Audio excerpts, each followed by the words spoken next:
In the heart of Bavaria, Germany, nestled in the embrace of thick forests and rolling hills, lay the secluded farm of Hinterkaifeck. The year was 1922, and the Gruber family eked out their existence on the isolated farmstead. The head of the family was Andreas Gruber, a man weathered by years of toil under the unforgiving sun.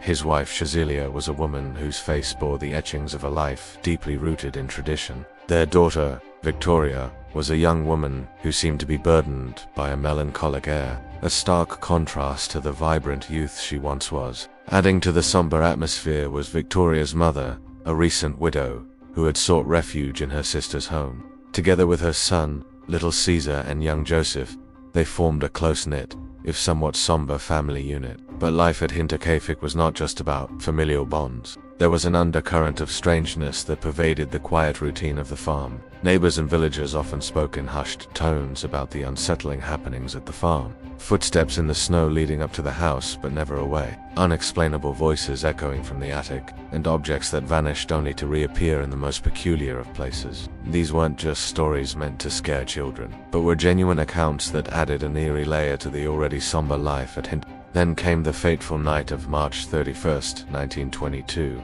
That evening, as darkness blanketed the landscape, something sinister unfolded within the confines of the Gruber family farm. One by one, each member of the family was lured into the barn by an unseen force.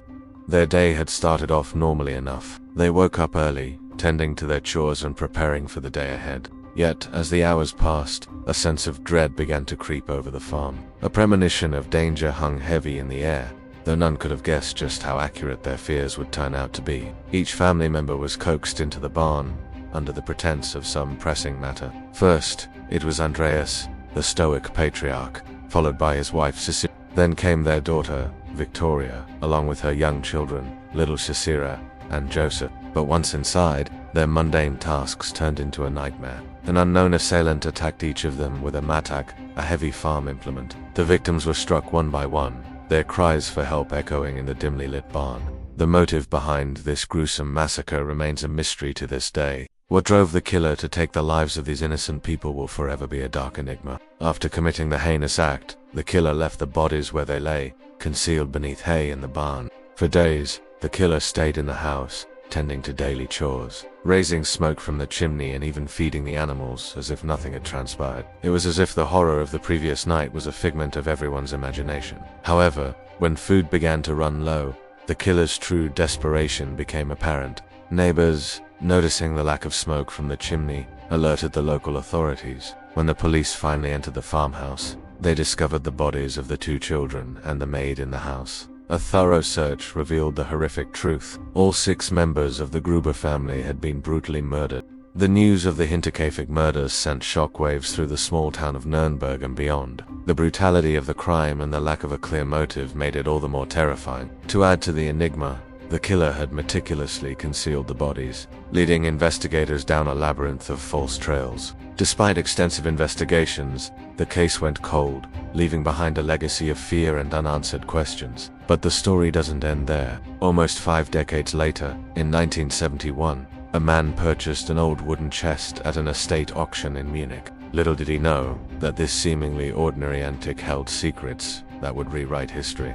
Inside a hidden compartment of the chest, he found a bundle of yellowed letters and a small, rusted key. Among those letters was a confession. The confession was written in trembling script, detailing the horrific events of that fateful night in March 1922.